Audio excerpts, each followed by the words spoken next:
Okay, so it's 4:30. We're going to call the meeting to order. Before we start, the two revisions to the agenda that we're about to approve. Unfortunately, Hector Garcia was unable to be with us today. Lisa and myself had a conversation with him for about a half an hour on the phone, so we covered most of his points. So we'll give you an update on those. And because we have quite a number of people who want to speak today, to keep this thing organized, we're going to have a public speakers session at the end of the meeting.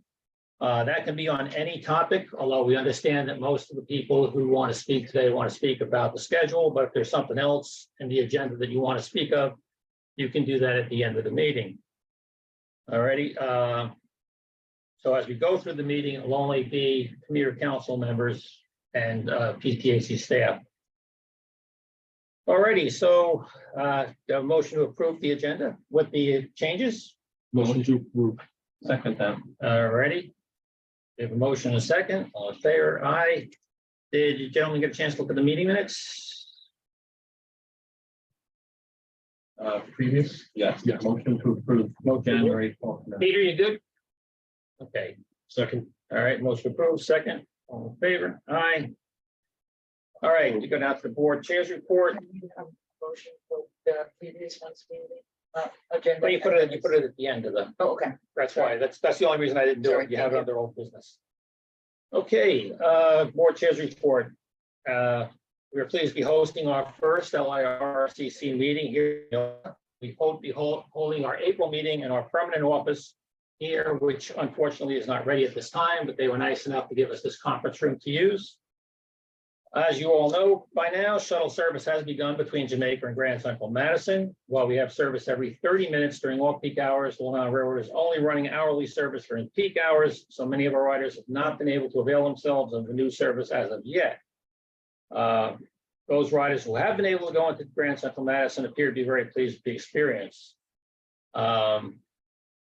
I know my agenda said no start date for full service, but since I issued this report, we did get its first day of service will be on Monday, February 27th. At that time, the new schedule will go into effect, and I know there are people that have some questions and concerns about that, so we'll be listening to that a little bit later on.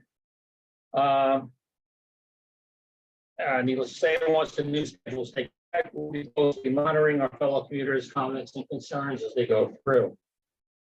Regarding the MTA's financial situation, Governor Hochul has been very supportive in her efforts to keep them from going over the financial cliffs. However, her plan, increasing the payroll taxes, getting some serious pushback from state legislatures. Needless to say, there'll be some considerable negotiation before any final resolution is reached. But it does still appear that the 5.5% fare increase for this year is still very much in play. All right, council members, have any questions regarding the chair's report? For anybody who just joined, if you would want to reiterate that the rules of the road for the non-members. Okay, yeah, non-members will have an opportunity to speak at the end of the meeting, and it can be on any subject that we cover during the agenda, or any subject that you want regarding the Long Island Railroad. I know many people have questions or comments regarding the schedule. We'll take them at the end.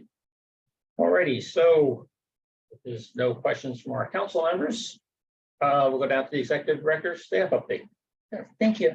On Monday, I went to Albany, where I did not see that already, but I testified regarding at the joint legislative budget hearing on transportation regarding the budget proposal on the governor's executive budget. We're largely in support, well, we're completely in support of giving the MTA money. There are a number of mechanisms that the governor proposed. We think that there are a number of additional alternatives that should be explored and offered the use of, or we're in the process of finalizing a funding thermometer that will allow our elected officials to play with different numbers and different scenarios to see what could be raised through what different means of different revenue raisers. And this is all for operating funding. I spoke at just after 7 p.m. The MTA went on at 11:30. And I was very pleased that there were still questions for me and my two panel members at that late time relating to our testimony. There is testimony, there is legislation in Albany under a proposal called a series of proposals called under a Fix the MTA package that would bring money into the MTA, but also improve transparency and provide our members with a vote on the MTA board. So I spoke in support of that. And one of the questions I received was about the importance of giving our members a vote. And I was very happy to talk about that. And there was a lot of interest in that. On Tuesday, this coming Tuesday, there's another advocacy day. Karen and I are going to go up and meet with some elected officials and support and express support on behalf of riders for funding the MTA. There were a lot of questions, as you probably heard, about some of the specific proposals that the governor made regarding the payroll mobility tax and the casino tax, which revenue, which won't happen until 2026, and also regarding service and other revenue streams and other possibilities.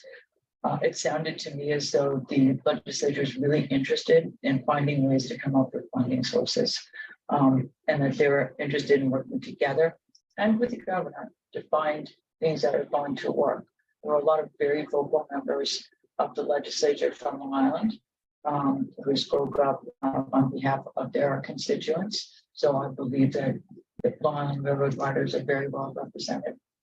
Jana Lieber spoke at length about the additional service and that the MTA maintains is being brought to the island with all of the new capital program projects that have been constructed and being finalized, and also in terms of the benefits to the regional economy through reverse commuting and the like.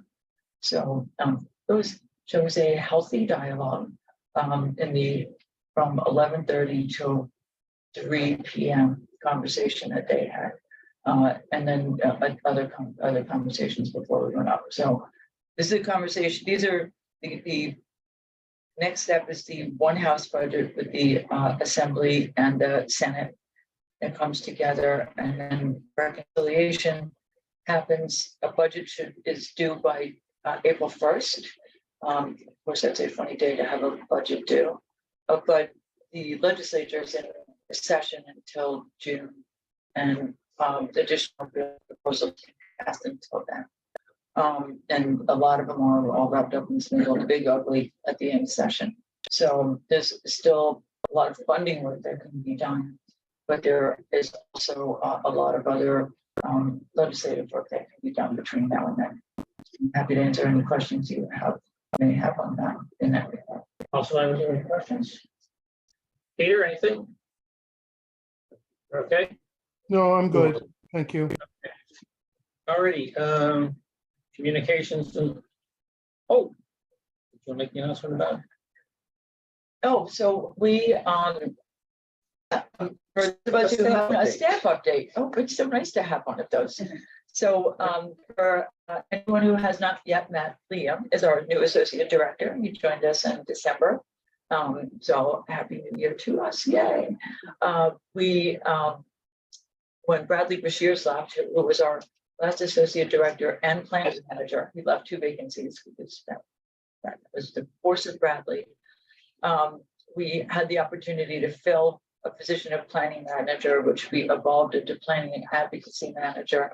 And we conducted interviews, and we were very pleased to have offered that position to Kara, who is waiting for the official offer, and it's government and it's bureaucratic, and hopefully that will happen soon, so that then we can backfill Kara's position. Yeah, So, Kara. Kara Congratulations, Karen. absolutely done a lot to deserve recognition. And very happy to have her in that role. So now we turn it over to Kara for communications and social media. Yes, All right. Right to it. if you're gonna have two heads, you're gonna have two hats for one, so. Okay. Thank you. Well, so overwhelmingly, the biggest news on social media has clearly been the opening of Grand Central Madison. So there's a lot of excitement, a lot of people visiting Grand Central Madison and just exploring the space and excitement about that. There is some complaints about the length of the time it takes to transfer, both getting out of the station from the track level, but also getting from the track level to either the subway or to Metro North. So I think that there have been comments about signage and wayfinding, and it seems like the MTA is working on addressing that. And then also in the last few days, there have clearly been a lot of conversations about the new timetables and schedules. And so I think we'll talk about that later. Yep. But that's been a lot of our communications. Okay. Any questions for? I'd say if anybody hasn't been there, it's worth it.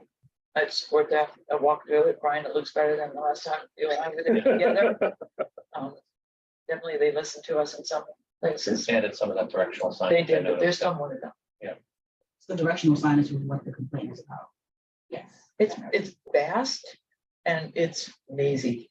You know, it's something when you see a sign that says go this way or go this way, and so there's arrows that just like, you know, some areas when I walk through it, there's just too much signage. It's like, you know, you just see so much and it's like. You don't know to look up or look to the right or where to look for the sign because it's not consistent as you're navigating around. You might see something on a column, then you walk 50 feet further and then it's overhead. It's like, And I walked, I went up every stairway and took elevators that said street, and there I was literally on the street.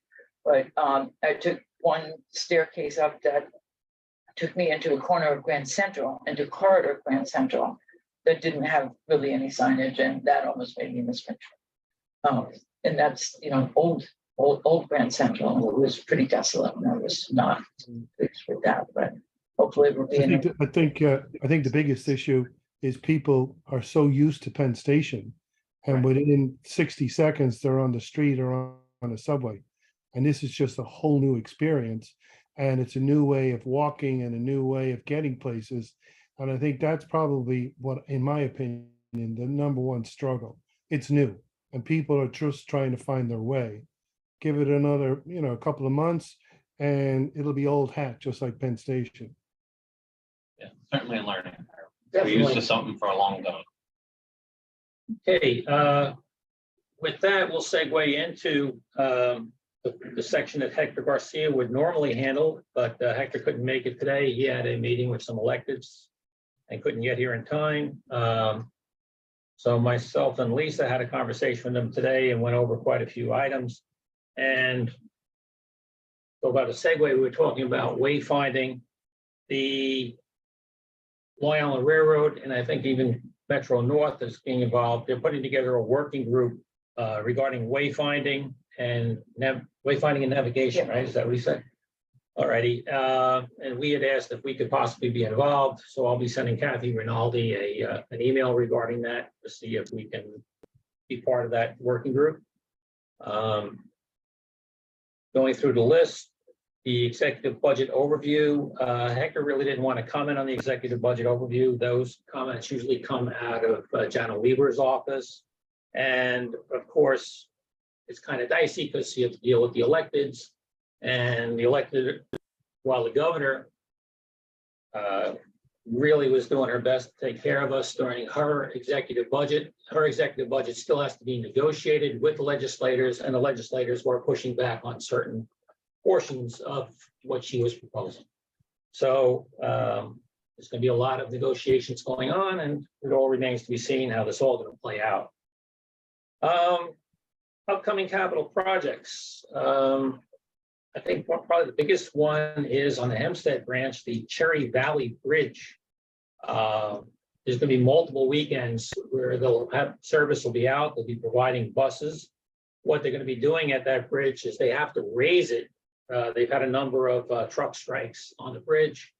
So they're gradually gonna have to raise the track bed. So again, that will be over six weekends. We don't have a start date on that yet, but he anticipates it should be coming up 25th. Okay, February 25th. We do have a start date on that. Notices should be going out soon. Okay.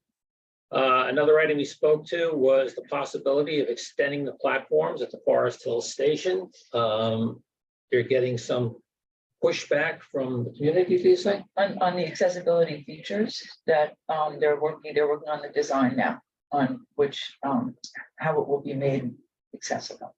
Did they extend it to 8 with those temporary? Temporary. Extend it to 6. 6, not 8. But I think they're gonna make it instead of temporary, they're gonna make it permanent.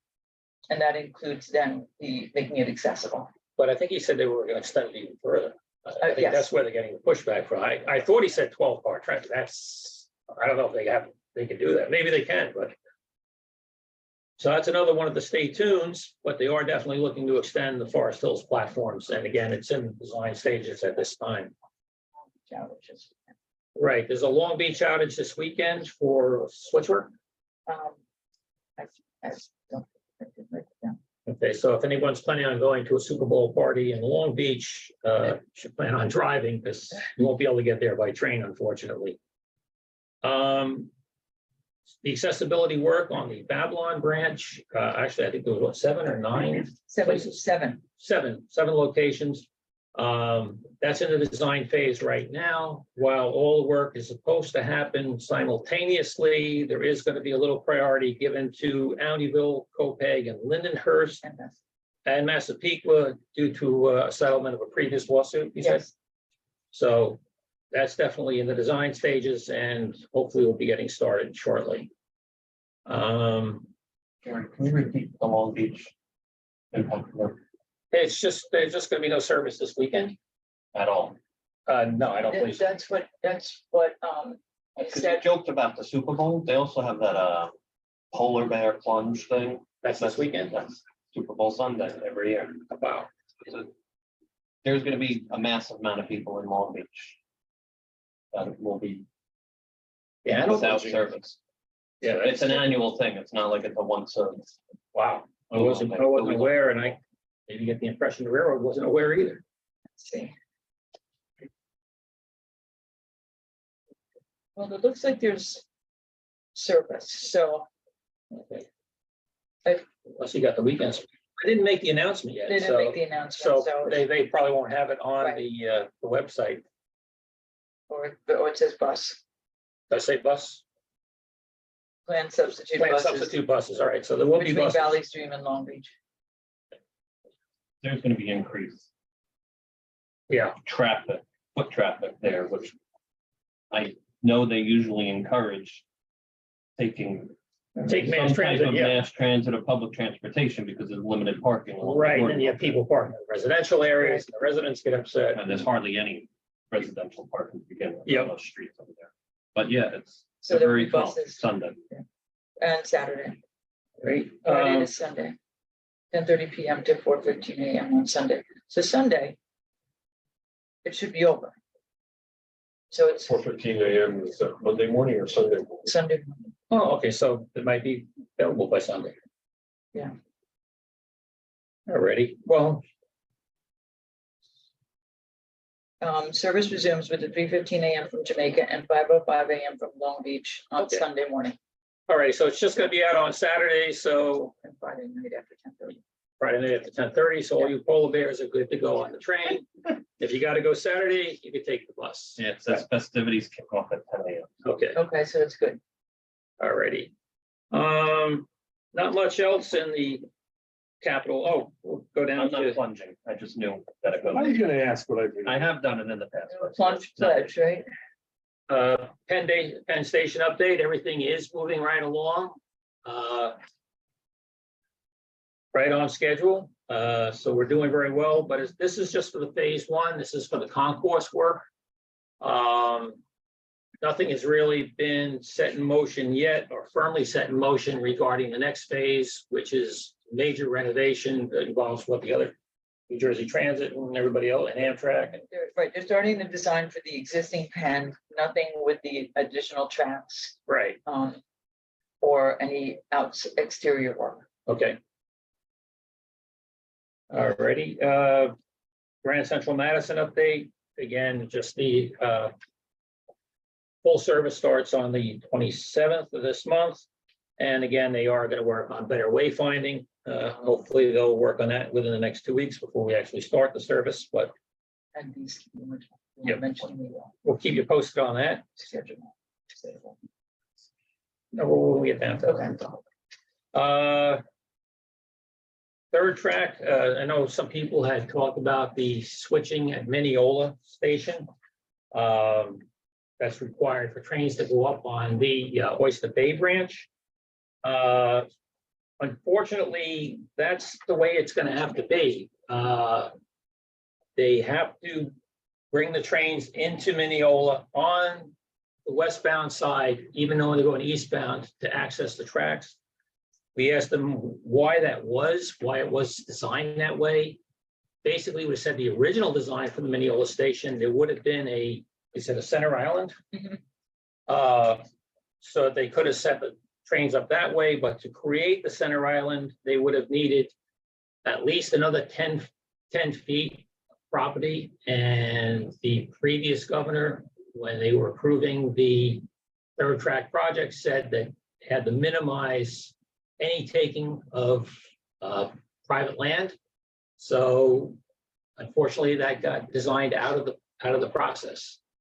So I know there's people, in fact, Hector was going to a meeting with some elected officials regarding additional service on the Oyster Bay branch. The problem with that is to provide additional service on the Oyster Bay branch, any additional trains that they would add would have to affect trains either coming out of Huntington or Ronkonkoma. So it's kind of dicey. You want to give everybody decent service. However, you cancel a train that's carrying 700 or 800 people to accommodate a train that's going to carry 70 or 80 people. So I definitely wouldn't want to be in that situation, but that's where the railroad is at right now. On a lighter note, we did have a complaint from a constituent regarding Belmore Station. And Larry, was that taken care of? It has been. They put up a new sign. And the residents are very happy to take that train station.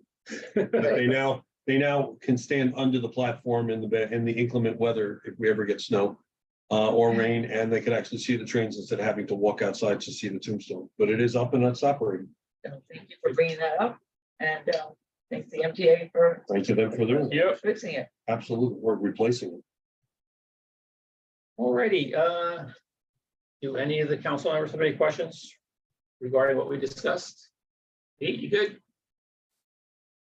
Alrighty, moving down to old business. We want to approve the agenda for January 12th, just to make it official. We have a motion. Motion to approve. Okay, we have a motion to Second. approve in a second. All in favor? Aye. All right, Motion carries. And also the approval of, we're going back to November I'll 10th. make a motion to approve the minutes from November 10th, Okay, 2020. do we have a second? Second. Alrighty. All in favor? Aye. Alrighty. Is there any other old business that any of the council members would want to bring up at this time? Any updates on bike policy No, they have not. So, one of the, or at moped the, policy? I don't know what they're gonna call it. right, so at the, Personal transportation. at the very long hearing on Monday, right after the MTA State DOT Commissioner was on the docket in front of being questioned by the legislators. And a question came to her about whether or not the state was going to do anything about consistency in terms of speed limits or any for e-bikes and things like that. You recall there was a story in Newsday about everybody has their own speed limits for e-powered devices. And that the answer was not really. But that transitioned into a conversation about batteries and secondary use batteries. And the state DOT commissioner used to work for the federal government. She said that she thought that that was really more of a issue for the federal government because it's a hazardous material. When the batteries have been changed and they're not the regulation batteries. And my understanding is that there are some people who are looking into that at the federal level, but that there are also there are things that are being looked at in the batteries from the MTA side. No, we haven't heard anything of that, but it's a big issue from on a lot of different.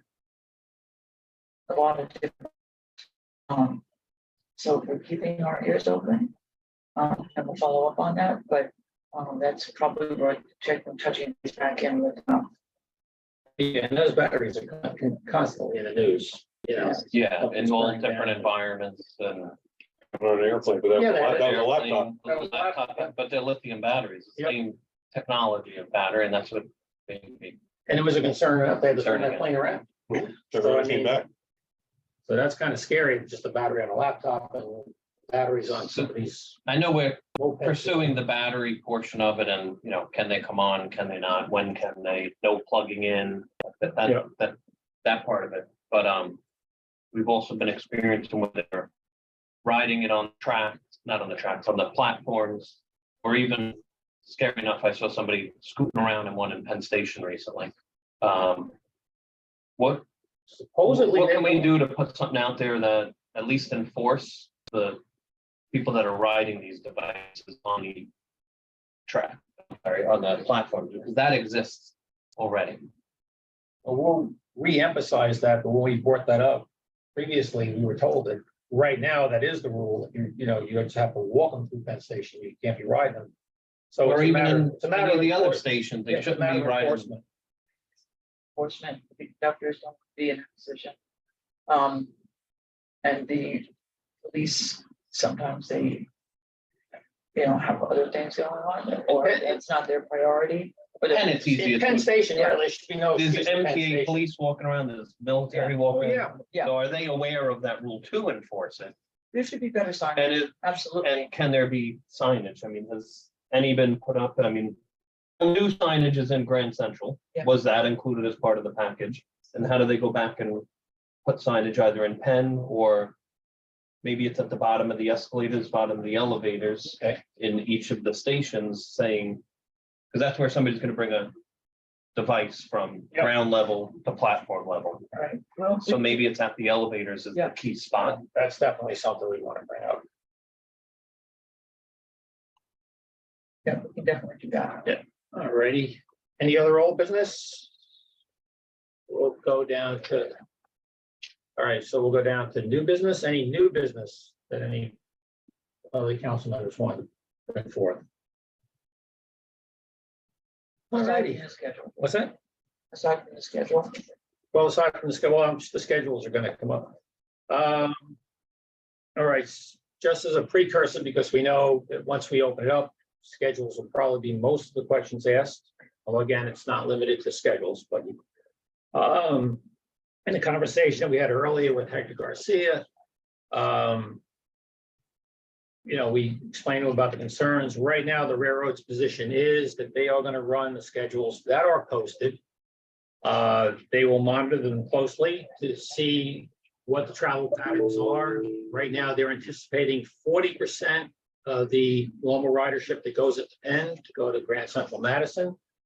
And again, they'll monitor to see if that's exactly the case, or maybe it'll only be 30%, maybe it'll be 50%. We don't know, but again, they'll be monitoring it. They assure us that they can make some minor tweaks if necessary. But it's extremely doubtful that there'll be any major changes to the schedule. Again, they'll make some tweaks because unfortunately there are pinch points. We have, unfortunately, 11 branches that go into the city. So if you change the schedule on one, it's a domino effect with other branches. So it's more than a couple of minutes either way. It's once you affect one, just like a snowball going downhill. So we gotta be very careful about what's requested, but again, they said they will do whatever they can based on ridership patterns. And anything to add to that, Lisa? They said that the new schedules further address pinch points and delays and help to reduce bunching. That at the future timetables that they may look at, the future change times that they may look at, could potentially be the fall, but at the next schedule change is likely in the spring for the summer schedule. They also have the problem of a limited number of physical train cars. So adding service and changing things up is hard because of the physical limitations of the stop, of the rolling stop. Exactly. And if you change splits, you change the concept. Right? That's just what I wrote down also. So we are hearing a lot from a lot of different sources. I know I'm hearing it from my friends. I'm sure you are hearing it from yours. And I'm sure we'll hear it today. Hear from constituents, and you know, there have been a number of articles that have been written. LIRRCC today has some, good piece about taking additional customer input into consideration. And hopefully, this is the beginning of a new service that will have some growing pains and adjust and adapt. Right. But it's the first scheduled overhaul in 50 years. So I've been on the trains for almost 40 years now. And other than a few minutes here, a few minutes there, maybe one added train here, or one deleted. For the most part, the schedule has remained unchanged for the 40 years that I've been on the railroad. So this is a major change, and it's going to be an adjustment. And Do we have the status of the new train cars, where we're at on that, or that's gonna be a hectic question? it's more of a hectic question. It's still, they're trying to push it through with this quality control issues. Yeah. They're building these things, like in Nebraska. So yeah, I think that they've finally gotten over the hump of the personnel issues there and the quality control issues there. So that they can push them out and accept them. There were a lot of issues with accepting them, and there's, as you know, a very limited number of manufacturers. Kawasaki. yeah, that's the big problem. Bombardier and Kawasaki. Yeah, you're kind of limited to where you can go. So kind of between a rock and a hard place, but they are pushing as hard as they can on that. Alrighty, I guess we can, unless we have any other things from the council members. Okay, so I guess we'll open it up to the public. Can we, I know there was some Yeah. chat comments coming through and we really can't see them. So can somebody read the chat comments before we open up to questions? Or maybe that's the order that we do open it up to questions. And Carol too. Hey. We'll be beginning, signage, thank you, signage at Grand Central Madison. Related to the Alexa flushing line. The signs in the subway are something that they're still working on too. That's been pointed out. And in fact, I was at Craig Cipriano's going away party and people were going up to him saying, look, they still don't have the signs fixed.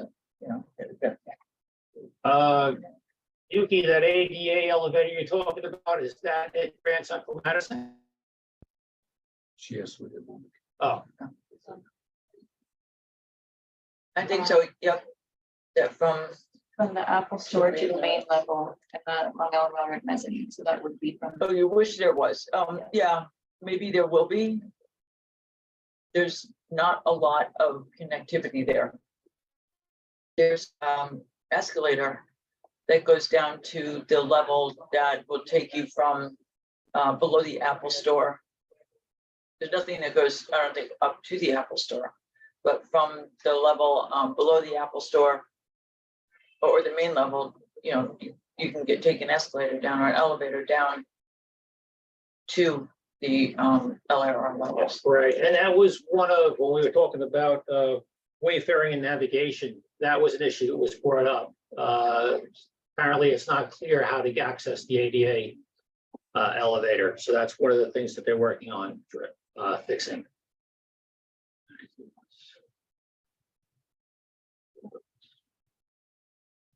I just saw your note. We explained earlier that he was not able to join us today.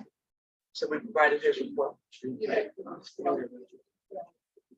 What is Hector's actual role? He's the government person. That's why he can't be here today. He's the government liaison. So like, he's talking to some elected officials regarding Oyster Bay today. And then he reports back to Kathy Rinaldi. All right. Okay, we have a question regarding. All right, Ron, diesel from Troy, you had a question regarding the diesel territory. Yes, hi. I'm using a phone, so it's a little weird. Mr. Lebo mentioned that everybody should have to pay more because of all the improvements. And I kind of get that, except for one thing. Out in diesel territory, we're not getting most of the improvements. We're not getting any reverse commute. We're not getting any new service whatsoever. We are getting, if we can figure out a way to make a connection, we might be able to get a train to or from Grand Central.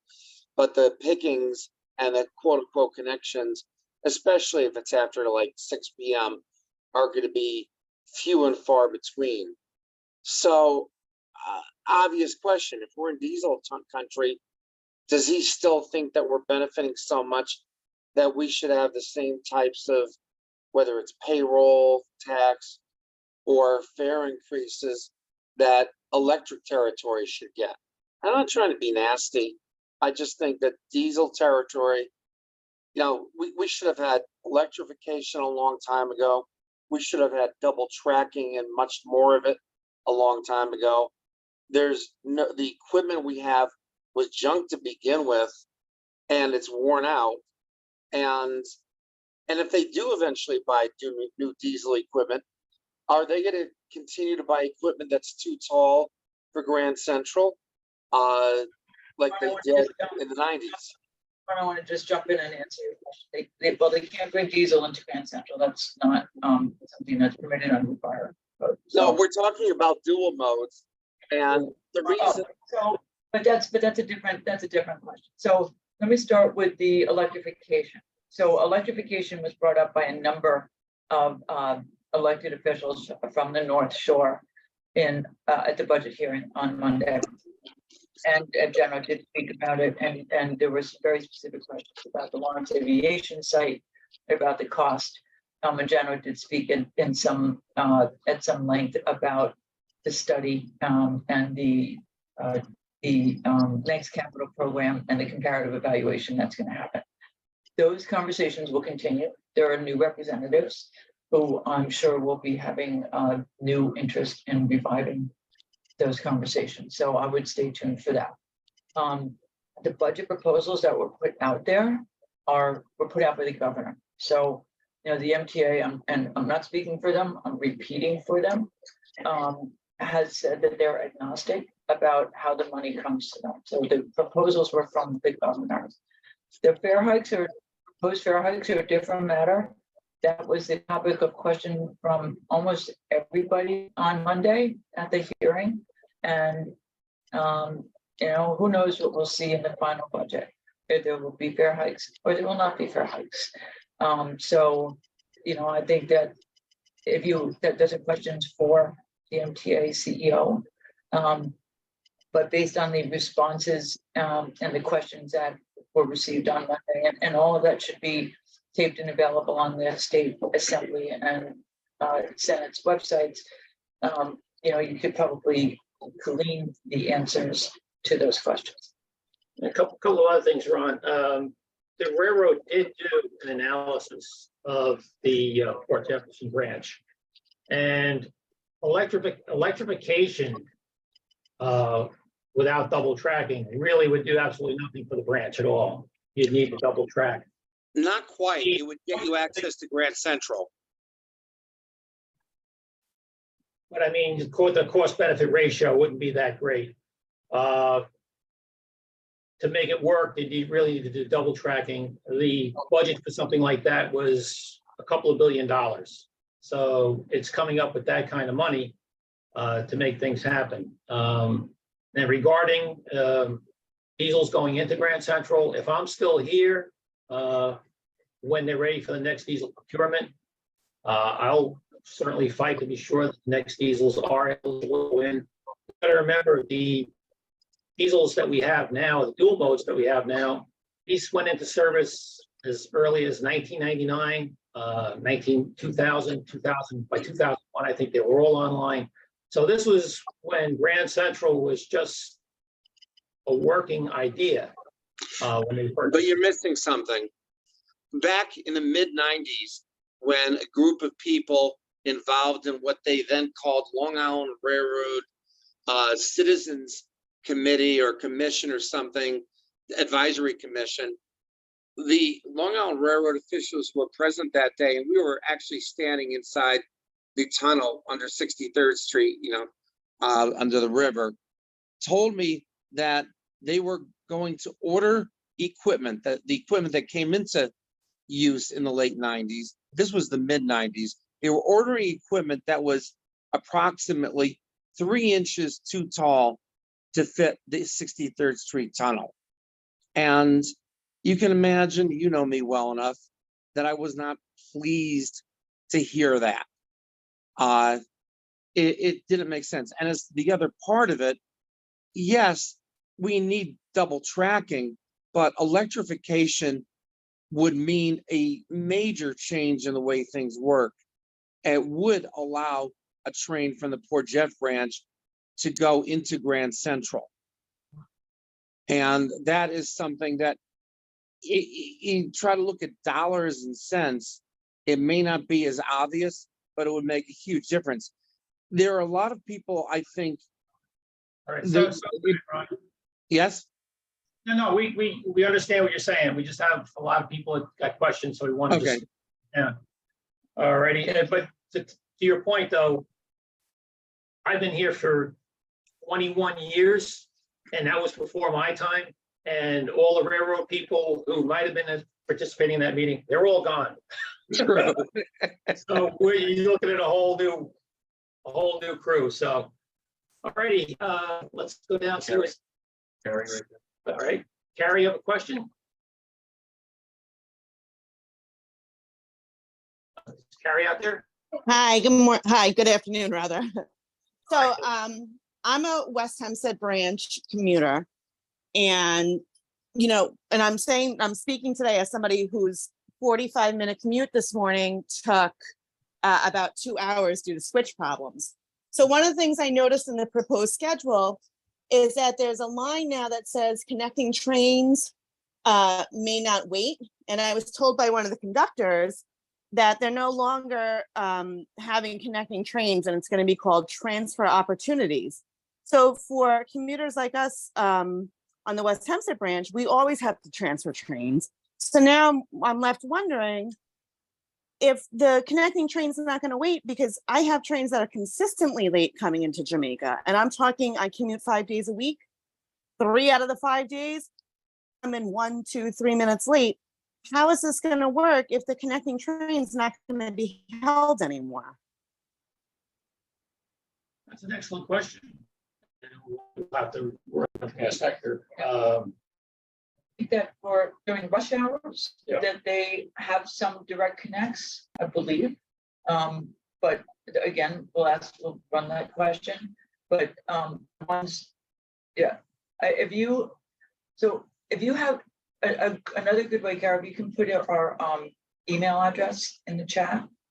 We'll put our email address in the chat too, and any of these specific questions, if you send them to us, then we'll also get them and we'll have them all answered too.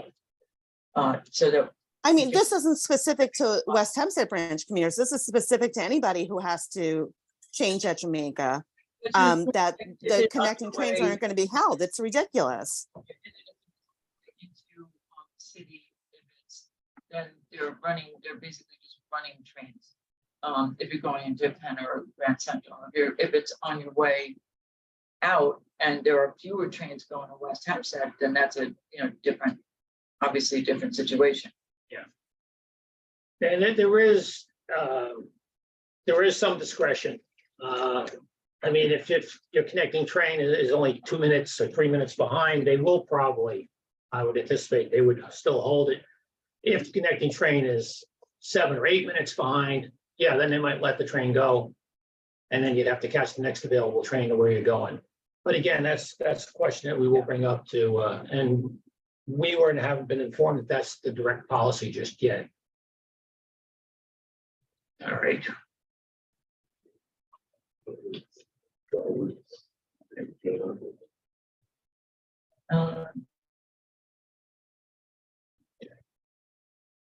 Be curious. Let's see what else. Who else got questions?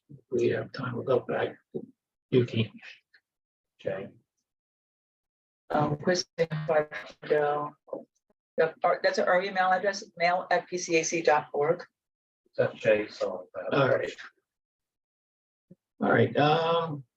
There's a line of people with their hands up and the participant. Yeah, we're gonna go to Find the that. right to We're just trying to go through the. Alrighty. Good evening. One thing I'm really fed up with is Who is that this? if you look at the. I'm sorry. Was that me? Yeah. Yes, Jay. All right, Jay. Great, thank you. So what I'm really fed up with is that if you look at the Ronkonkoma branch timetables, the last train, the peak PM train to Greenport of the day, right now it leaves Penn Station at 5:41, the train that connects to it. But under the proposed, well, it's not proposed anymore, under the new timetables, that connection that connects to the Greenport train will leave at 5:04 p.m. That's the last train of the day, and that's 37 minutes earlier than it does now. This is not good.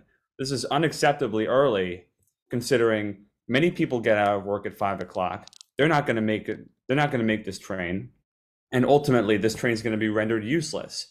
One solution that I've proposed, and I brought this up, and keeping in mind that I warned the MTA of this several months ago at one of the railroad committee meetings, what I'm proposing, that train that leaves Ronkonkoma and goes to Greenport and all the intermediate stops needs to be shifted back. What I'm saying, that train leaves at 6:24 p.m. from Ronkonkoma. What I'm proposing, they need to shift that train to 7:03. That's when it departs right now, because ultimately, none of this is going to affect the westbound train going back. I'm from Passengers United, by the way. I'm the vice president. And I don't understand.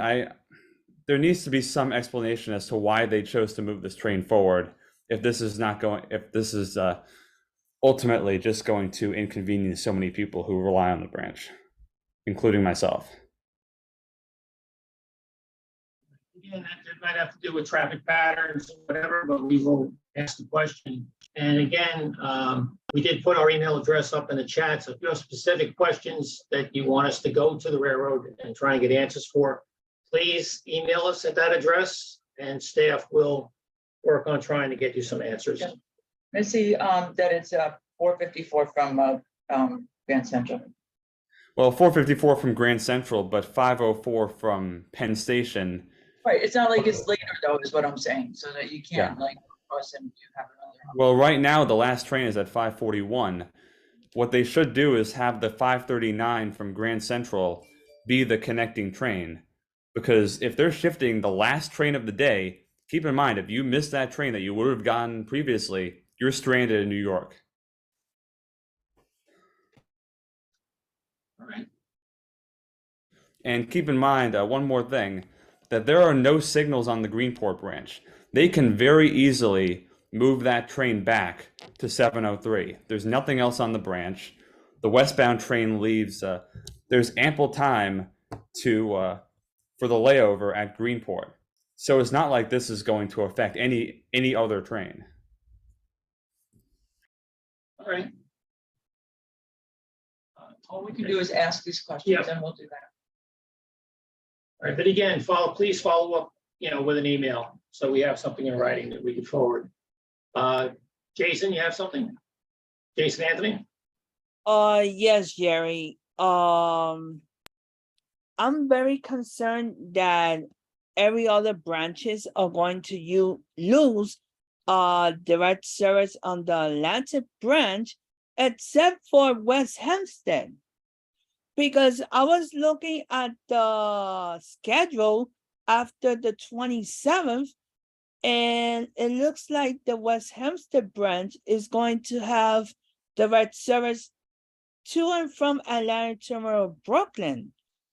But I was answering to Carrie the possible scenario to what if there's an issue near Penn Station or near the Harrow interlocking, they will have to divert trains to Atlanta Terminal, Brooklyn. Because the reality is that Atlanta Terminal, Brooklyn, as we speak, is underutilized. And this is why Atlanta Terminal, Brooklyn should be a more utilized transit hub, because it connects to the 2 to 3 to the west side of Manhattan, and the 4 to 5 to the east side of Manhattan, and to the Bronx as well. So we should rethink this as of the worst case scenario of what happens if something happens near the East River tunnels or at Harold. So we should bring this up to Hector, because I was thinking this up during the draft schedule proposals about this, because The whole Atlantic terminal shuttle has been something that has raised flags in this council since I've been here, since the constructions. Because, for example, Lisa and Jerry, what if I want to go to Valley Stream? Under the shuttle, I will have to change at Jamaica to go to utilize either the Long Beach branch or the Far Rockaway branch, because I cannot utilize the West Hampton branch because it doesn't stop at Valley Stream. Jason, can you send that in, and that if that's a specific question, can you send that in an email, please? Sure. And by the way, I testified yesterday at the New Jersey Transit board meeting regarding issues at Penn Station. And this very morning, I testified at the Port Authority board meeting along with Chris and Deborah regarding issues at Jamaica regarding the elevators. So they could tell you more further regarding that. So I'll use the rest of my time. Charles, did you have your hand up? Yes, I had my hand up and I wanted to make a point. Can all of you hear me? Yeah, we can hear you. So what I want to know is, we're being told by the railroad that there's not enough diesel equipment to provide service to the East End stations whether in diesel territory. What I want to know is why, and why is it that the PCAC throughout the years and the members did not call for more diesel equipment to be bought for the Long Island Railroad? Because now there's not enough diesel equipment. To me, this is a no-brainer. They had put in the third track, millions were spent on that, millions were spent on, redoing everything. And now the people on the East End who are paying $400, $500 a month cannot enjoy it. So everyone's asking for congestion pricing and all these things, but they're being inconvenienced. But on the record, I want to state something on the record. So several people have told me they did not get emails from the PCAC. Yeah, but Lisa, I have to bring this up for the record, Lisa. So several people have told me that they tried to sign up for today's PCAC meeting. People are not getting emails. I've been submitting emails. I wasn't on the email list. I had to call Jessica, and Jessica had to send me the link. But it's not fair to people. And I feel like if this is the PCAC, it's supposed to be open to the public. Why is it like everything is so secretive? I don't think that's right, guys. I'm sorry. On the website. It's posted on the website. It's not on the website. Several people have told me. I even checked. It's not on the website. And this has been an ongoing complaint by PCC by people even in the PCC, where meetings have been held a day earlier. And then when you went to the meeting, we were told this happened in the summer, in August. Website, because of the building that we're meeting in today, anybody who wanted to attend in person had to RSVP a couple days in advance. And that went out in the notice. Right, but there was no RSVP link on your website. And it's still not posted up there because my colleagues just checked it and it's still not up there. It is. If you refresh your screen or clear your cache, you'll see that it is under your calendar, under the calendar. Right, right. I'm on it now. The Zoom website is there. And all the information is on there with the agenda. And it says Right. where we're meeting also, and to click on the email if you want to RSVP. So all I'm going to say to members who are watching this Zoom stream, depend on Passengers United, because we're seeing everything that's going on and communities are being discriminated against, and it's obvious what's going on, guys. So I think I've said enough. People are frustrated and outraged, and you know what? Go call your elected officials, guys, and ask them, why is it that the PCC even exists? What is the purpose of it? I'm done, guys. I'm done with this nonsense. The discrimination has to end. And I'm sorry that I had to bring this up, but this has been an ongoing issue for years now. All right, let me just say one thing. There's no discrimination, okay? I resent that remark. There is no discrimination. We treat everybody the same. You want to agree to disagree? That's your privilege. Okay, And the information is posted out to the public, so anyone has access to be able to join or come in person or virtual. So no one's left out. All right, do we have anybody else that has a question? Can you check, see if they have any other hands up or anything? Christopher, okay, Chris, there we go. Me, the favorite one of all. First of all, good evening. First, I'm going to use my peace and love moment for a second. Third, I just want to answer one thing. The Grand Central Madison, I want to make very clear that I've been at the tour. I have looked at areas that need signages and large ones. Carmel Q has asked everyone, if you see their signs should be somewhere between bathrooms or access, please put that into accessibility at nyct.com. So therefore, any comments comes in there, we need to know this as well. Also, right now, Jerry, just to let you guys know that when we did the tour at Grand Central Madison, we did test the platform. It is so even that good thing my other friend Jean Ryan is not with us, because she might flew right to the train and almost hit the other train door. So I just want everyone to know it's so even, so easy to get access there as well. But we did have the Long Island Railroad 88 Task Force / Metro North, and Jerry, I want to thank you for mentioning those stations, because the community is very pleased and they want me to tell you, thank you, Jerry. Thank you, Long Island Railroad Community Council, because they've been advocating for this for a long time. And Lisa and everyone, we thank them because it's a team effort. We have to work as a team with all the railroads. And Devon has one thing he wants to add in, and a peaceful moment. Yes, good evening, Jerry. Good to see everybody. First of all, I did what Jason says is correct. I did testify today. We both testified about the issues with the elevators at Jamaica, because the elevators are not run or owned by the Long Island Railroad. They are run by the Port Authority. So we spoke to them directly, because as I told them, I was on the elevator where I was supposed to connect to my train. The train waited for us, but it took us 5 minutes to get down because it went practically dark.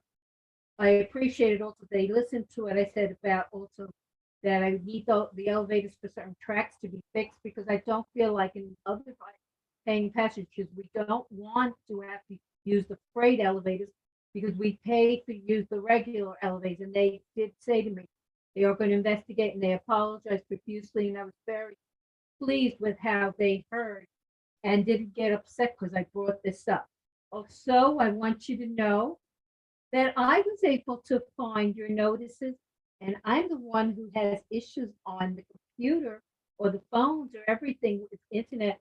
So I usually have to find Christopher to help me.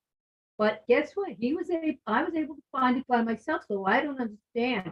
I had no problem getting on. And we thank you. And we thank you for making everything truly accessible for persons like myself, because I am getting vision issues also. And Thank for you. seniors and people with I disabilities. appreciate it. Thank you. Appreciate your comments. Carl, you have a question regarding Woodhaven?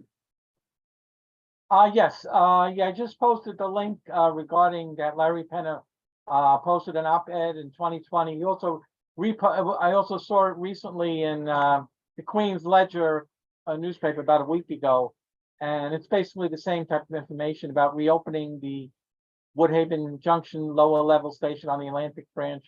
If the PCAC LIRR could support reopening that station now that the third track is finished and Grand Central is done. So the link is there to the article. Larry kind of, there's a good description of the reasons and the information on that station at 100th Street and Atlantic Avenue. And it's on the border of Woodhaven, Ozone Park in Queens. And you don't need to, that's the lower level. And Hello, Carl. Thanks. All right, Carl. thank you. Bye. All right. You scroll down, see if we have anybody else got their hand up. I'm sure everybody has a question. Yes. We'll have to move the chat window. We'll receive this. If they have a handle.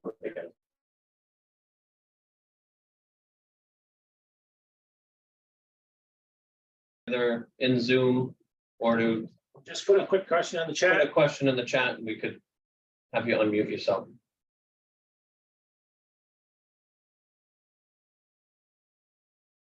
All right. I think that's it. All right, going once, going twice. Our next meeting is PCAC meeting, March 2nd. Sorry about interrupt you. Oh, James. James, okay. How you guys doing today? All right, what's your question, James?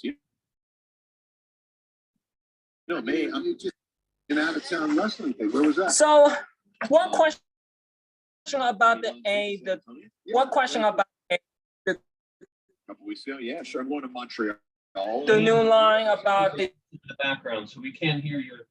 the Jamaica station, Touch as many Jamaica Central. my team. And now we'll receive. Can you put your question in the chat? Yeah. We're having a very difficult time hearing you over the other noise. I am going to give it to you one more time, but oh, sorry. Oh, sorry about that. You can still hear me? Yeah, what's your question, sir? Like about the new line from a Jamaica Center, Jamaica to the Grand Central. Like I would want to know is like, is it the new line running around weekdays, but not on weekends? It runs on weekends also. Runs on weekends as well. Oh, that's the one. Yeah, All right. that's my question. All right, Jack, you have a question? Jack, you have another question? Yeah, two more things. I wanted to bring up that I'm now looking at the website and I am finding the Zoom link on there, which was not there when it probably should have been there. But secondly, when it comes to the going back to the timetables, one thing that we are seeing is the disparity between lines such as the Babylon branch that's getting at least 3 trains per hour, but then we have all of these other lines, including Long Beach, Hempstead, Far Rockaway, West Hempstead as well, and including many mainline stations. They're not seeing the improvements that were expected from this opening of Grand Central and the what they're saying is a 40% increase in service.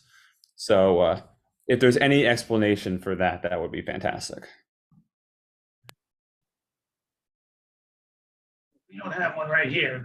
That has to come from Hector.